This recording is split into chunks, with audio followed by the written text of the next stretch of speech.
Hey there, everyone. This is Cass. I just wanted to jump in with a quick content warning before we get started with the episode. This episode is a lot lighter and fluffier and more conversational, but there is some passing mentions of the following, so just keep yourself safe. Cults, sexual assault, harassment in the workplace, and mentions of cancer and HIV as they relate to fic. Thank you again so much. Take care of yourself, and I hope you had a wonderful holiday.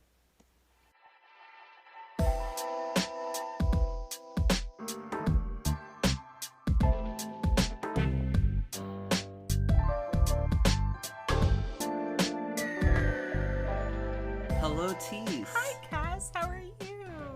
I'm back from super hell. I'm so glad. So many things have happened, like fandom-wise, these past 3 weeks of craziness. So many. It's So many. things. And shout out to Panda for Yes. editing and taking care of bringing me on a journey, because I sure shit wasn't going to bring her on a journey. I would die for Panda. Thank you so much. And all that time, Literally. I was in bed. Yeah. Anyway, hi. Welcome to Author's Note. Don't listen. I'm Cass. I'm Teese. And what are we talking about this week, Teese? We're going to talk about fanfiction tropes. Everybody's favorite fanfiction tropes. Oh, good God. I'm going to say that. Can we set that up from No, I like troops. No, it's I like tropes. troops. It's This tropes. is my Boy Scout AU, and this is my fanfiction troop. All of the members of the fanfiction troupe are different tropes in AUs, right? Mm-hmm. Which Yeah. one's flower shop tattoo AU?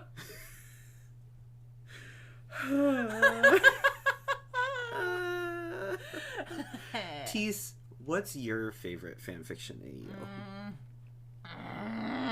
Oh, I love Supernatural. Yeah, we're kind of gonna bundle tropes and AUs into this episode. We're just gonna have a nice, cozy, comfy conversation. I love supernatural tropes. Like, literally, Destiel? No. I astral project out of my body if, like, a character is a fucking werewolf. It's so embarrassing, but it appeals. Why is that embarrassing? I don't know. It's just like a guilty pleasure. Like, I used to be very big into escapist fantasies as a child, and like from age 6 to about the time I was 20, I was very passionately involved in this universe in my head dedicated to werewolves and like fairies and vampires. So now as a 20 Hold on. Oh no. You're 26 years old. Yeah. And from the age of 6 to 20. Yeah. Teese, that's just most of your life. I can tell you exactly. I was laying in bed the first week of my senior year of college, and I was like, you gotta give it up, kid. Because my birthday's September 3rd, so I spent most of my 21st birthday my senior year of college. So it was like the first week of classes my senior year, and I was laying in my bed, and he was like, you know what? It's time for you to get like a real girlfriend and not have an imaginary vampire girlfriend. And Tease. I know. I was an only child. What do you want from me? I'm not sad because of the context of like stop having an imaginary vampire girlfriend, get a real girlfriend. I'm sad because you looked at your life and went, it's time to put away those old childish things. And they're not childish. Like, you're allowed to still enjoy those. I mean, I still do very clearly in fan fiction. Literally, yeah. I see, like... We have a fucking podcast about fandom. Yeah, you know? God, how childish. I think supernatural AUs are neat, and a lot of times, most supernatural series are usually written in a way that just gets my goat in not the best way, and I feel like a lot of times they're really childish, especially like for young adult, because it's aimed for young adult, and it's so dramatic, but for adults it's all about sex, and like what I really just want is like 2 werewolves to fall in love in werewolf college. And there is a book that just came out called Fangs, True Love Bites by Joy Demora, and Fangs is spelled with a PH. Okay. And it is a polyamorous supernatural love story. Don't mind if I Google. She has also published versions that omit any of the sex as well, for people who don't want that. I love sex. I know, but I'm just saying. I haven't read the book personally, but I've been a longtime follower of her on Tumblr. Okay. She has a really fantastic blog. I think it's called like the Bibliosphere. Okay.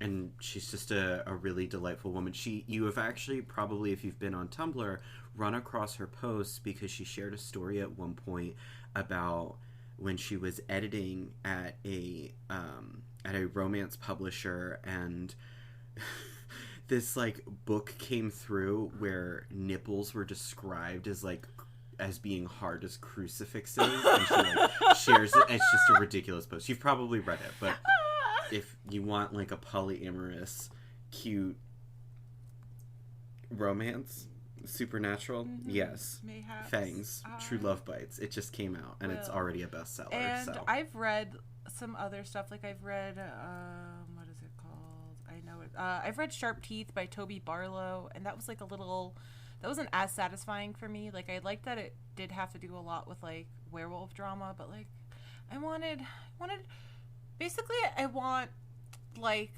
what young adult gives you, but for adults, like college and up. Like I'm so tired of high school stories. So that's where fanfiction comes in for me, because it's what I want, and usually it is set like in college, or they're adults, or if it's like a more like ye old time period setting, like it's during the werewolf vampire war or whatever the fuck, and I just really like it. I also have just werewolf disease, where if a character is a werewolf, I'm just like, damn, that's the best. Like every time I think about my favorite characters, I'm like, of course they should be a werewolf. And like, yeah, I like vampires too. Vampires hot, but like at the end of the day, I'm just a werewolf bitch. Werewolf Fluffy. They're fluffy. I love them.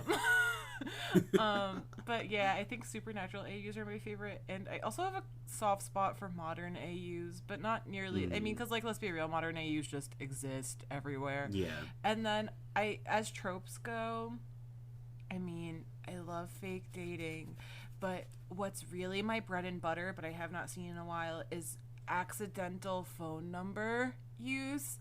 Is a favorite of mine, which is so weird, but like I love people falling in love without knowing what they look like, and or like even just anonymous email use too. I really like that. Like, oh, we're pen pals, but we don't know what we look like, and it's the slow burn, mutual pining confession to somebody that you don't really get to make eye contact with. It's just, oh, I love it. What about you?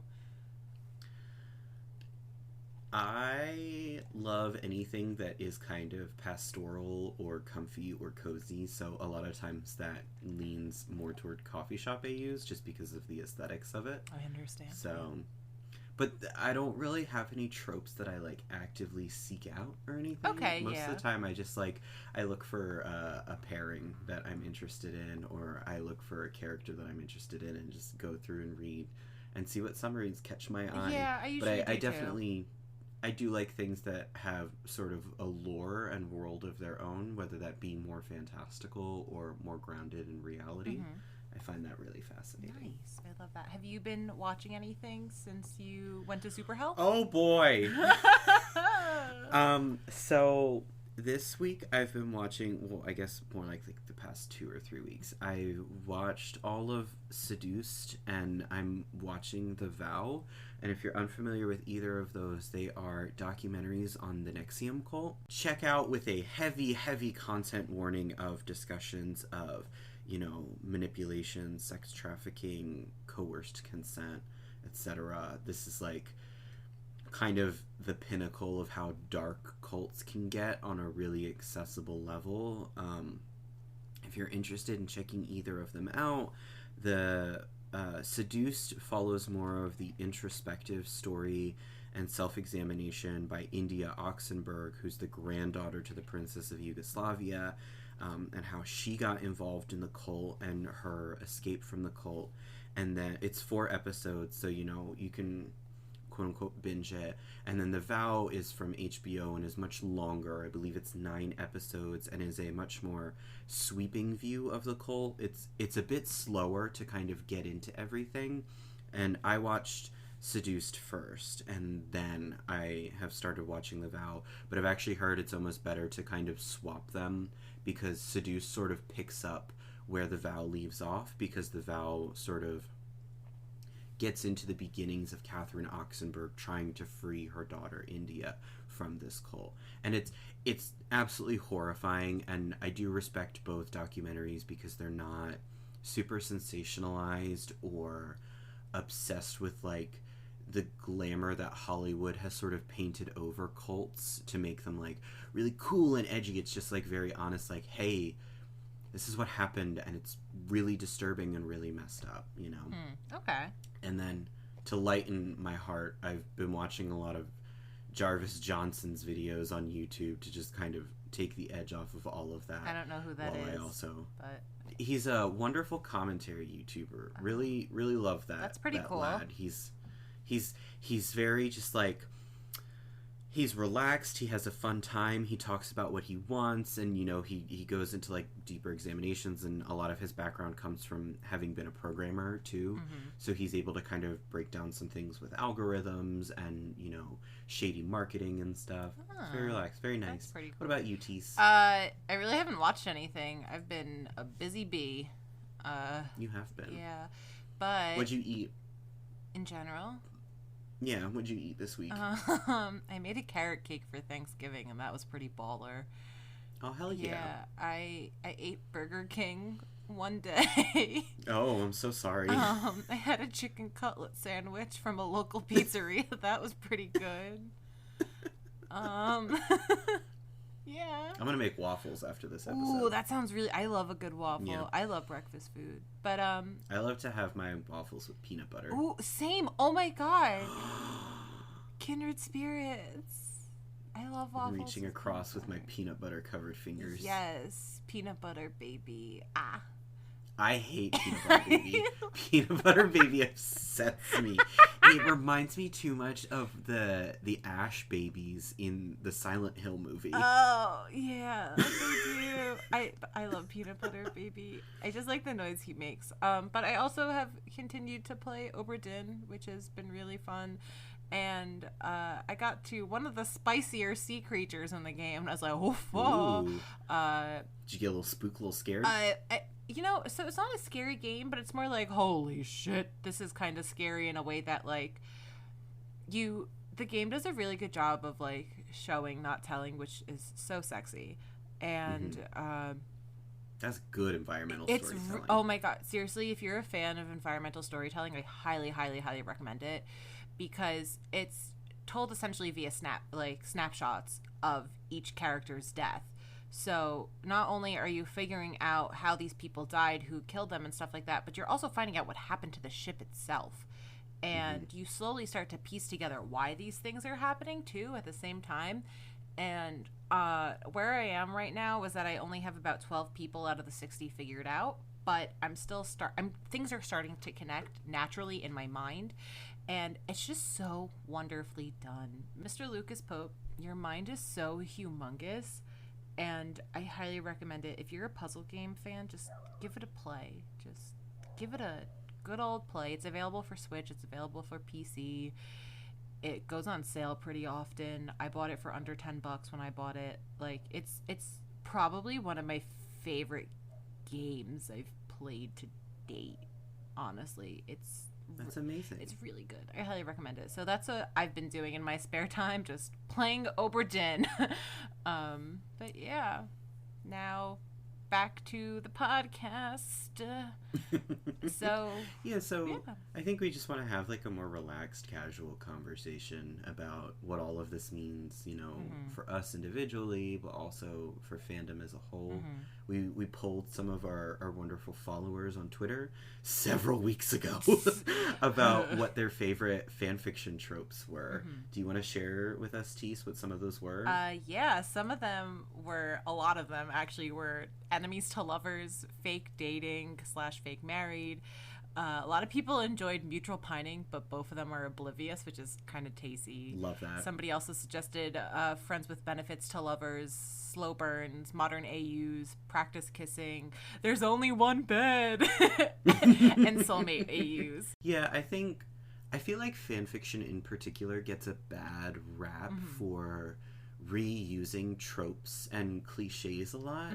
But I think what, anyone fails to understand when they get really wrapped up in like, oh, that's so cliche, is like cliches are often implemented for a reason and a purpose. That's the whether point. that's because they're evocative, they have connections in your brain already, they feel comfortable, and like that's part of why we turn to fan fiction in general. We already know these characters, we may already know this world.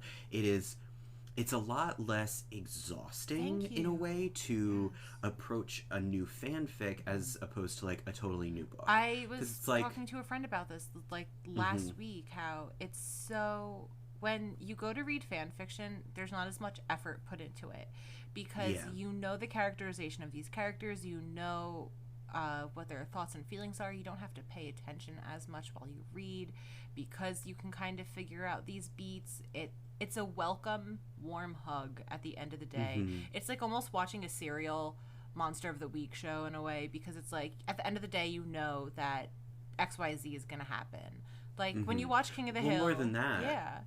It's like, okay, do you want to go hang out with a group of friends you've spent the last several years hanging out with? Or do you want to go sit in a bar where you know absolutely no one? Like, there are some people who thrive off of, like, this sort of metaphorical meeting of new people and really love to ingest new characters all the time.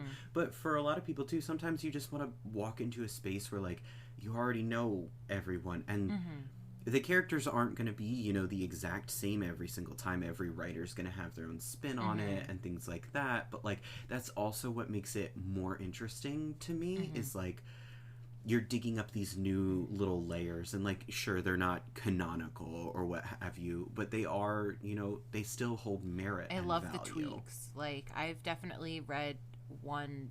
this always sticks out in my mind, but I definitely have read Final Fantasy 15...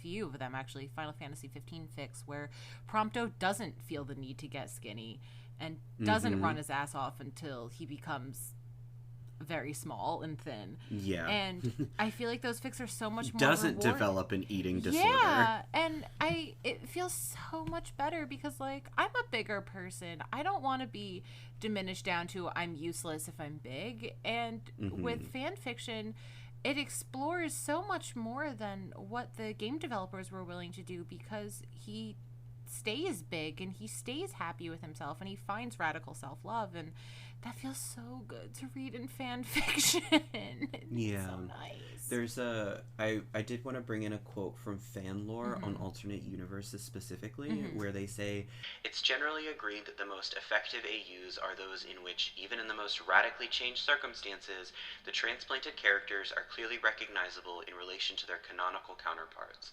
However, there is much controversy in fandom as to what makes such characters recognizable, and precisely when an AU deviates so far from canon that it effectively becomes original fiction." And I feel like a wonderful example of that latter half is Cherry Vodka, which we talked about in the Richie Tozier episode. Cherry Vodka has unfortunately been removed from AO3, hopefully for very positive reasons.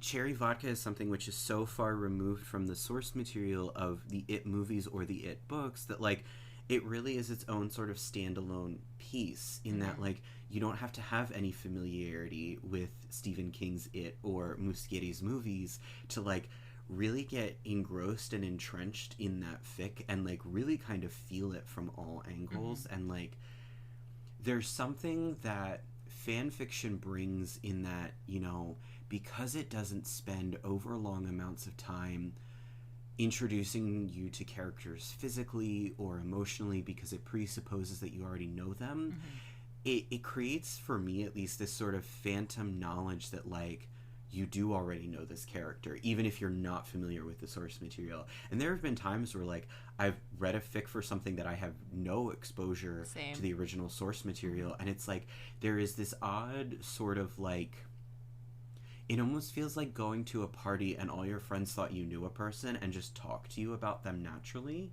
And it's like, that's how you learn about them, through other people's perspectives and just the events of the night. And I find that so engrossing and so interesting. Can I actually read you another quote about coffee shop AUs? Yes. So, shout out to the Daily Dot and writer Gavia Baker Whitelaw. This writer wrote a whole bunch about coffee shop AUs and why do we, as a group of people, love coffee shop AUs. And the article says, I think the coffee shop as a setting really resonates with millennials, with those writing and reading the vast majority of fic, given that many of them are either A, currently working in customer service jobs, or B, have salaries where Starbucks drinks is one of the few reliable treats they can afford. Fandom scholar Katie McCain says, from a practical standpoint, it might be easier for some people to write or read given its familiarity. So similarly to how we're talking about characters and we know who they are and we are already emotionally attached to them, in a way that AUs work so well for us is that we always know what the coffee shop is. We know what a bookstore is like. We know what a flower shop is like. We know what sharing a bed awkwardly with somebody is like. All of these things work in fan fiction's favor because we already have an emotional attachment set to them. Exactly, yeah. And, you know, the sensory elements are already there. Like, it's been so long since I've sat in a coffee shop, unfortunately, but I can still remember exactly what that smells like and what that sounds like. And it's there's always like a weird division because so many people who engage in fandom are working jobs as baristas. Yeah. And so there's people who are like, this isn't what it's actually like. And like, obviously, as somebody who worked as a barista for 3 years at Starbucks and 1 year at like an independent coffee shop, like, there are times when like I'm reading a coffee shop AU and I'm like, that's not okay. But like I've written a craft store AU before while I was working at Joann's. So like, but the funny thing is that like in reality, if a customer flirted with me, which has happened multiple times, it's like, it's really uncomfortable. I've seen customers flirt with coworkers before. It feels awful. Hey, so if you're a customer, don't ever flirt with a person who is working or is on the job. In general. And don't wait for them to get off their shift to flirt with them, because they are literally trapped there and they have to be nice to. It's just a bad move. It's a very bad move. And unfortunately, I think a lot of people don't know that. You don't flirt with. It's just like it's. Listen, look. Don't flirt with anyone. Never. Ever. Don't flirt with people who are working. They're at their job. They're supposed to be nice to you. Like, exactly. They're not coming on to you. They are literally just. They're supposed to be nice to you. It's like you don't flirt with your teacher. I mean, you shouldn't be. You shouldn't be. If you are, I'm gonna come get you. I'm gonna come get your teacher. But the beautiful benefit of like a coffee shop AU, right, is that we as the reader have the knowledge and perspective that like both parties are interested and engaged with this. Yes. And so, you know, like we as the reader can take comfort in knowing that like this isn't an uncomfortable situation. It's not a 50-year-old man approaching a underage barista who is working their job for money and giving them a rose made out of napkins. That didn't happen to me. I don't know what you're talking about. Do you want to know what the first coffee shop AU was? It was in 2001, a Justin Timberlake Lance Bass fic written by NSYNC Girl, GRRL, and it was about Justin Timberlake being a Starbucks barista and Lance Bass being like a fancy businessman. This person has written so many. I think we're gonna have to do an episode on this person because this person is responsible for so many NSYNC fics. She's written shit from like Vietnam War AU. It's so no. Yes. To like apparently she has listed books on like the archive of her fic website. We're gonna have to delve into this another day, but like she has her own fan lore page. That's how you know it's big. That's impeccable. Truly prolific. I hope we get our own fan lore page. But boy howdy, the fact that just like anything else, real person fan fiction, started coffee shop AUs, and yeah, can I just say, in the Destiel fallout, I was a little irked that so many people were crediting the invention of ABO to Misha Collins. No. Maybe if you listen to authors don't listen, you would know that's not the truth. That is not the truth. I know that episode's a little crunchy now, but no. Mr. Misha Collins was not the Mr. Misha Collins was not the OG. It was Mr. Jared Padalecki and Mr. Jensen Ackles. Oh. Also, you say Castile weird. Do I? Yeah, you say Castile. I say like museum. So. Like hit pop alternative band Bastille. Castile. I do. Some of like the really popular AUs, I think that you often find are obviously like the coffee shop AUs. You see like high school or college / uni alternate universes. Mermaids are very popular. I don't know why mermaids are as popular as they are. This obviously does not account for every single fic, because not everything is like super well tagged on AO3, which, by the way, if you're listening to this, tag better. But just using fandom stats or fandomstats.org, I was able to find that just with the mermaids tag on AO3, there are 12,945 fics that have just that tag. That's really funny. Across fandoms. Because I was thinking, so we later on will share some of our favorite AU fics, and I was almost going to put a Final Fantasy 15 mermaid fic in, but it never finished, so I figured that wouldn't be fair. So rest in Teese. Oh, yeah, rest in Teese. And, you know, I think mermaid fics also mix into that whole weirdly supernatural, weirdly escapism. Everybody wanted to be a mermaid, or at least I did for a little bit when I was a kid. And I think and let's be real, there's also the freak factor to mermaids too, because mermaid sex is so up to interpretation. Monster porn, yeah, that's another thing. My favorite mermaid fic is like absolutely horrifying, and it's a horror fic, and I love that. There we go. I think one of the biggest parts of the equation we haven't touched on yet is that sometimes a lot of AUs and tropes are popular because they kind of give a little spice to the sex, you know?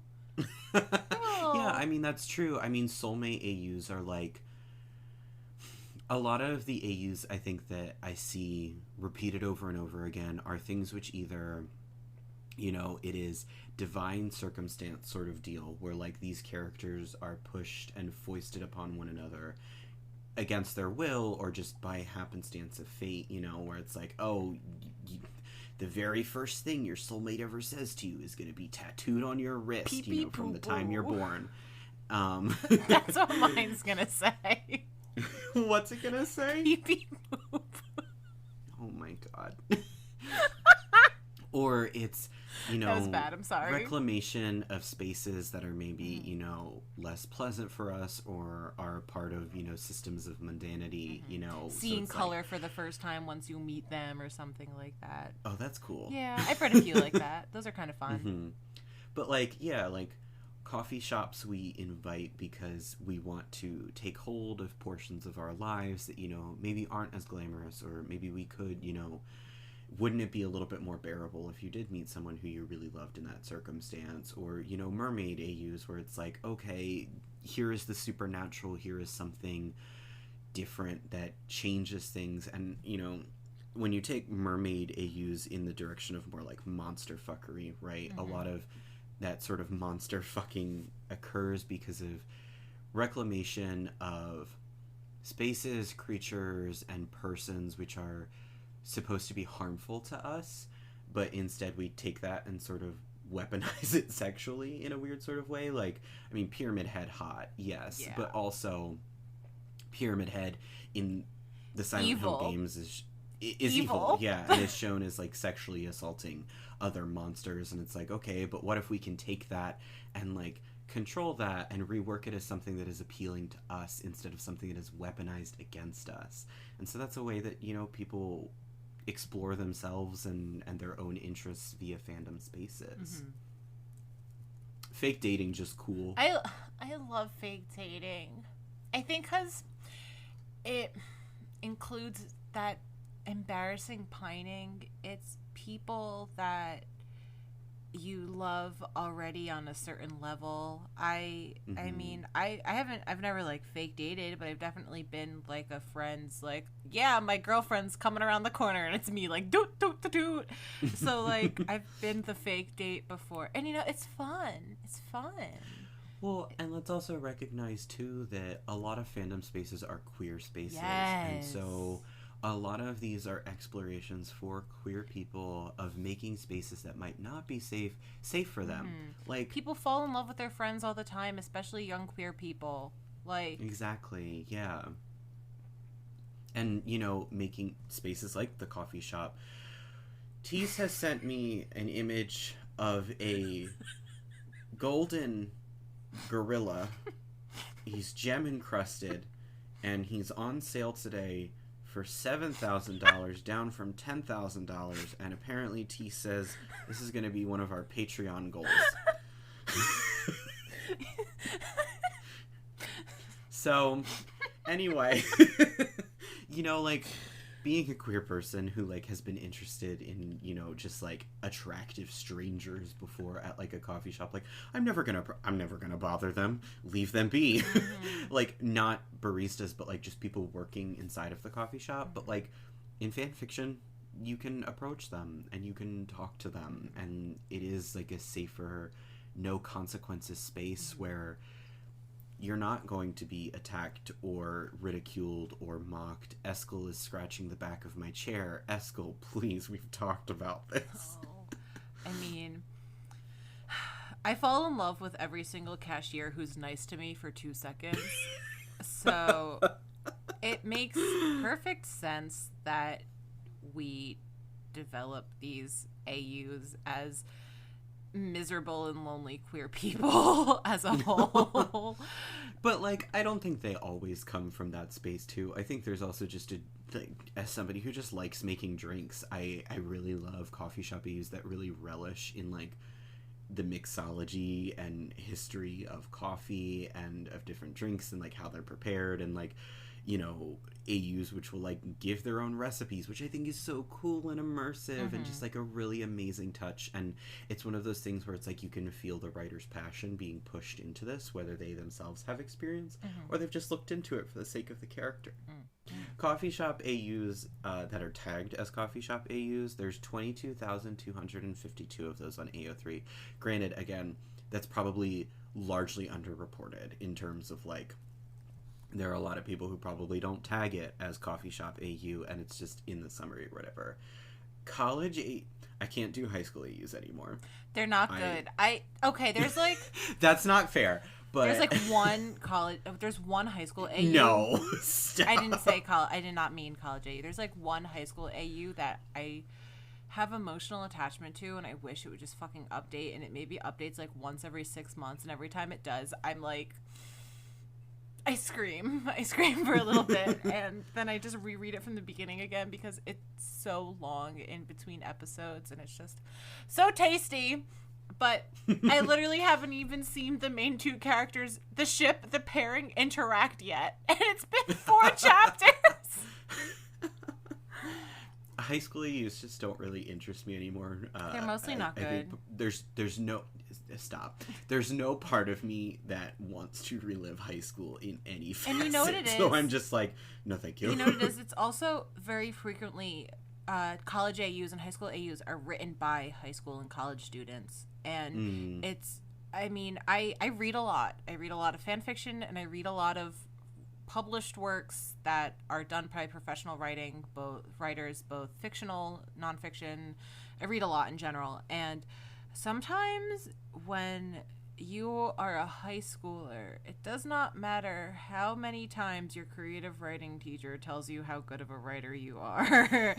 It's still not the quality of writing I'm wishing to read. So very often, and that's fine, but like just, it's probably something. I mean, obviously, it's it's going to be for somebody else. I think it's very difficult for a high schooler to write something that is going to engage and and touch a person who's no longer in high school and has moved past that phase of their life, just because it's been out of high school for 8 years now. I Woof. don't want to go back.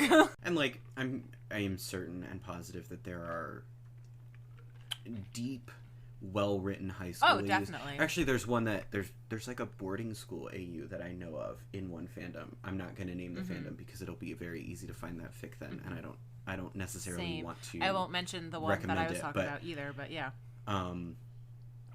But that fic isn't so much focused on, you know, the school system so much as it is like the life circumstances. Yeah, same. I think for me, it's just I'm not personally interested in the culture of high school. Yeah, I don't want to see you go to math class and then go to gym class and stare longingly at the boy you have a crush on who's really good at kickball, and you hide in the back and you accidentally catch the ball and he's like, "Damn, good job." And I'm like, "Oh, thanks." I don't want that. Be nice to them. Be nice to them. There are for college AUs, however, which are more tolerable to me, you know, same. Because you can go to college at any point in your life. You can go back to school at any point in your life, but you're not sending people getting their GED into local high schools with a bunch of teenagers. There are 97,772 college/uni AUs on AO3. That's a lot. That's a lot more than you That's a think. lot. That's a lot. But also, once again, how many of these are untagged? Like, they're just tagged as modern AU, and then it's like... They happen to go to, you know, college or and whatever. Then it says, like, art history major Steve. Minecraft college AU. Steve's an art history major. I would read a Minecraft college AU. Okay. I've never played Minecraft. I want to know how the creepers are presented. Decadently. Creeper. Aw, man. Aw, man. Is Herobrine in this AU? That's a fun little reference for those of you who know about that good secret boy Herobrine. What does that even mean? Clearly you're not a true gamer, I've Teese. never fucking played Minecraft. That astounds me. I feel like you would love it. You're like the third person who's told me this week. I've never played Minecraft. I don't want to. Anyway, Teese, why don't you share some of your favorite AUs with us? You mean like fics? Yeah. Okay, so we both brought two. So the first one, I'm going to share one newer and one older. And I also, these two are vastly different from each other. I'm sorry, I didn't pick any female couple fics. There's just not as many written, which is really disappointing, but that's a different topic for a different day. So the first one I would like to talk about is This Corrosion by Bohemian on AO3, and it is a Fire Emblem Three Houses fic.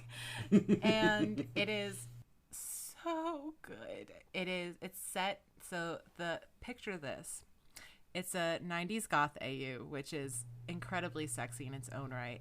But it's also, it takes place in St. Mark's Place in the city, which is equally as fun and sexy. And it is 6K, so it's only 6,000 words. It's a one shot. It's because there is some sex in it. But it's well written. It's well researched. Sometimes I feel like with punk or goth AUs, it's just like, yeah, she put on her plaid skirt and her black lipstick. And I'm like, what? What?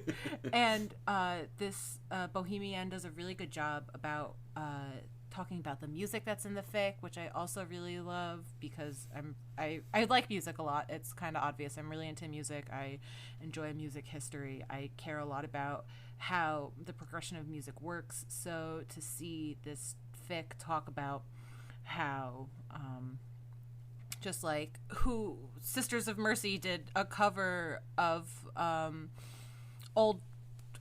it Old Flames? I can't even fucking remember what it is now. From Phantom of the Paradise, and they did it on a few of their concerts. Like, that's mentioned in the fic, and like, I didn't know that, but that's really cool because I love Phantom of the Paradise.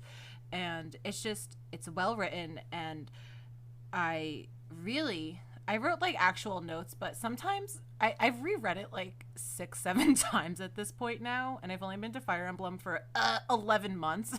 So I read it quite often. And for instance, there's a line that says he realizes he still is squeezing Ferdinand's hand, their rings clacking together, so he forces himself to let go, which is like, literally, it leaves me speechless every time, because to mention such a small detail of rings clacking together fuels me in such a deep way, because for the way that their outfits are described, they're both very different types of goth, and it's so fitting for just the style of goth that they are, and it's such like a nice touch to consider these characters, and like their clothing is talked about, and even some like little stuff, like it's mentioned that Bernadetta has manic panic in her hair, that's why it's still purple and stuff like that, which still fits to the space of Fire Emblem. And like when they have sex, like one of the characters is like, yeah, keep your docks on, I know it's hard to take them off, and I'm like, yes. So I just think it's such a I would be terrified of that. I feel like I'd take somebody out. That might just be because my docks are like super duper chunky. You got big old kicking docks though, so. And I have big old kicking legs too. Spits out my ice cube. You sure do, bud. And I just think it's a really great fic, and every time I read it, I just really enjoy it. I really like it. And it's just really fleshed out, and I hope one day this person hears my prayers and writes a follow-up where they eat dinner together at Kenka and get absolutely shit-faced because Kenka is in St. Mark's. I don't even know if Kenka was around in the 90s, but I love St. Mark's. Do you want to share one? Yeah, so I'll share my favorite coffee shop AU first, yes. Which is He Ain't No Friend of Mine by Trello Monkey, and that's on AO3. It is a Final Fantasy 15 fanfiction. And the central pairing is Gladio and Ignis, and there's some background Prompto and Noctis. It is rated E because there is some sexual content, but it is so lighthearted and like genuinely funny. I'm not a this is gonna sound weird. I'm not a person who, when by themselves, laughs a lot, which is actually apparently is like pretty common, but like I have frequently been told it's kind of weird when I tell friends, like, a show is hysterical, and I'm watching it with them, and my face doesn't emote the entire time I watch it. I'm like, oh my god, wasn't that so funny? And they're like, you looked really angry the entire time. I'm like, what's up? It is pretty funny. I've read it. It's good. Mm-hmm. It's a good fic. It's a very cute fic. Yeah. And, like, it doesn't... It's not like, you know, two baristas necessarily falling in love. It's two men who own like very different drink establishments across the street from each other, feuding. So it is like more of like a rivals to friends to lovers situation, or like a rivals to lovers to friends more appropriately. And it's really cute, and I like how they talk about the drinks, and the dialogue feels really in line with their characters, and it's really well written. It's a good time. It is 34,000 words. So, you know, it's a nice fic to sit down and read on like a cozy day. It's good. I like it. It's good. I also love the side plot about Prompto Noctis being the campus's favorite barista. I think that's really charming. It's really good. It's a really cute fic, and like the side characters are all brought in like really organically and naturally. It's it feels like a very full but insular world. Yes. It's tasty. So the other fic I bring to the table is actually a Haikyuu fic, and I mean, it's probably time to reiterate that You basic. Listen, you don't understand how much time and energy and money I have spent on Haikyuu. My most recent sin is dropping $110 on a 6-foot-tall tapestry of my special little boy. Like, it is 2020 and I'm still spending money on that awful little man. Can't believe that tapestry's taller than you are, Teese. Shut the fuck up. It's only 1 inch.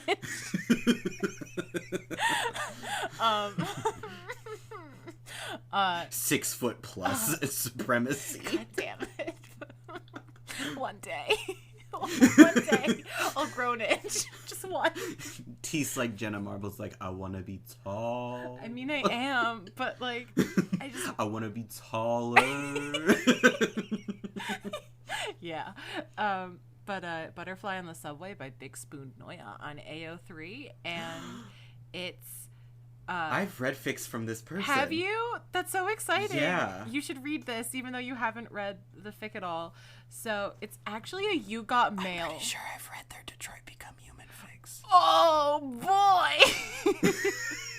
Hold on, I need to check this while you talk about this. Sorry. So this fic is actually a You Got Mail AU, which I think is so funny because I've never seen You Got Mail in my life, even though I feel like I should at this point because of how much I love this fic.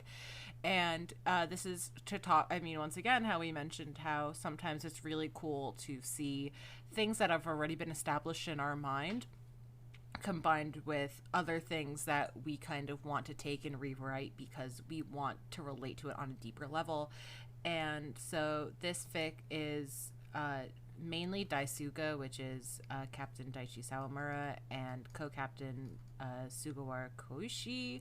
And there's also Kyoko Yachi, Asanoya, Oikawa Iwazumi. Iwa-oi, that's the name I was looking for.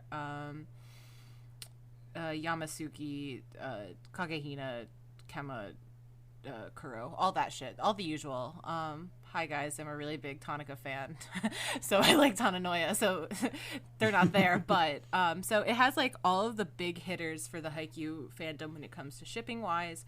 It's 62K, it's only rated teen, and I mean the basic premise is just a mom and pop bookshop versus a chain bookshop coming into town. Owner and manager have been email pen pals and slowly falling in love with each other without even knowing who they are.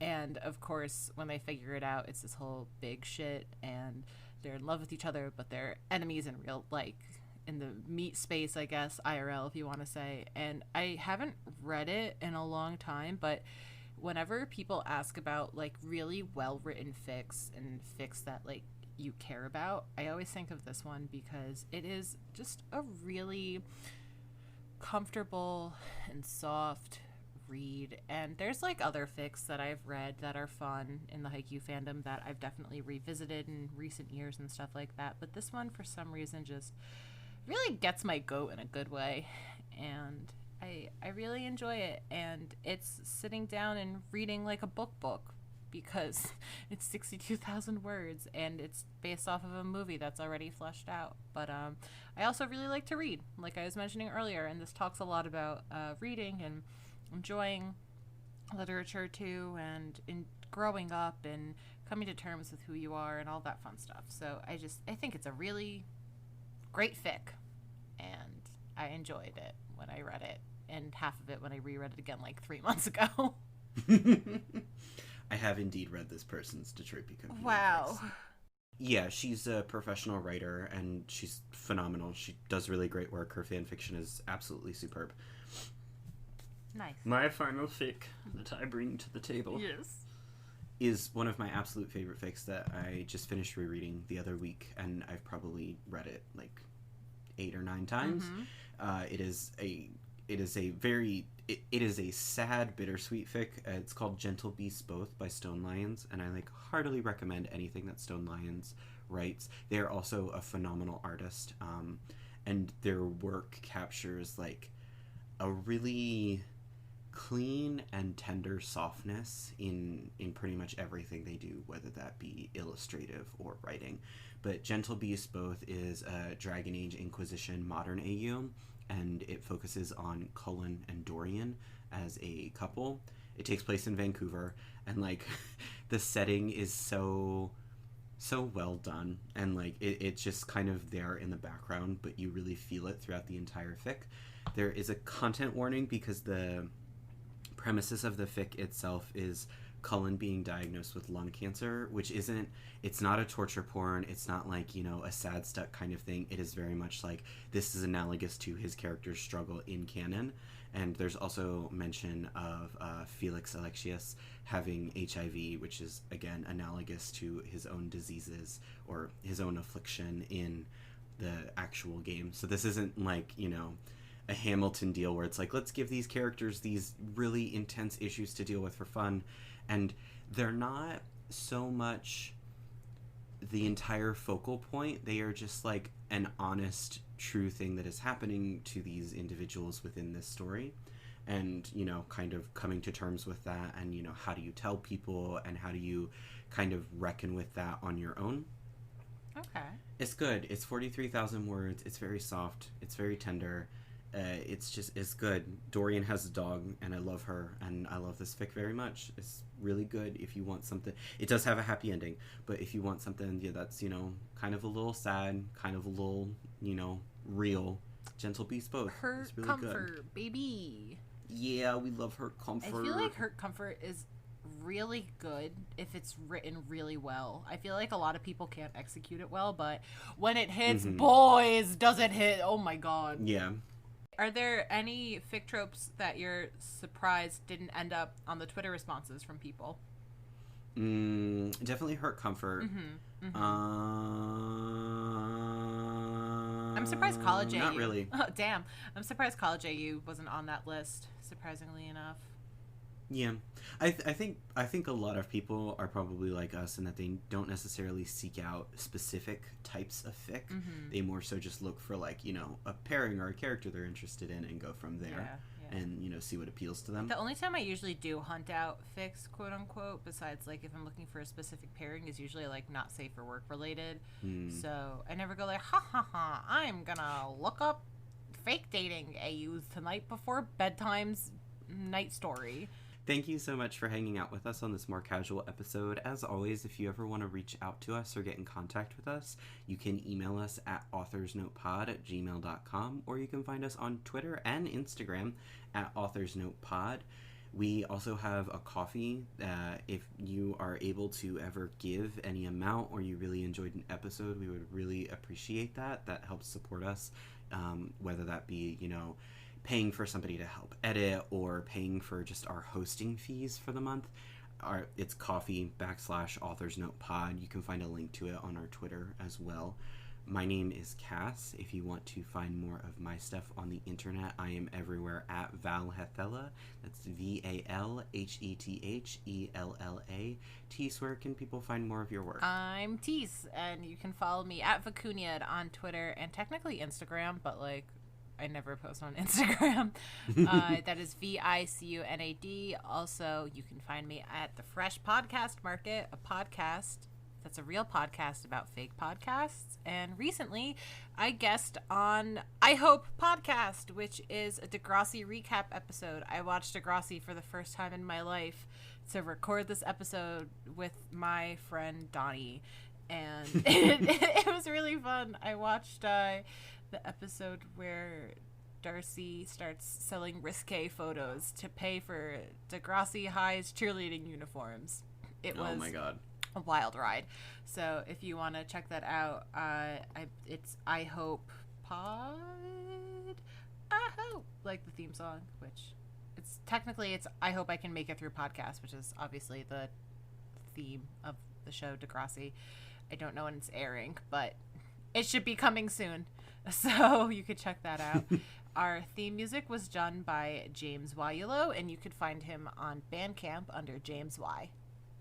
And our cover art was done by the wonderful Nyalius. You can find more of her on Twitter at Nyalius. That's NYALLIEST. And I'm going to put in a disclaimer just for her. She like never posts art, so follow her if you want video game shit posting, mainly. Fruit gummy. Fruit gummy time. But thank you again so much for listening. You know, stay safe, be well, stay at home. Don't stay get at home. sick. Listen, if I could help it. Yeah. But anyway, until next time, thank you so much again. Bye. Bye.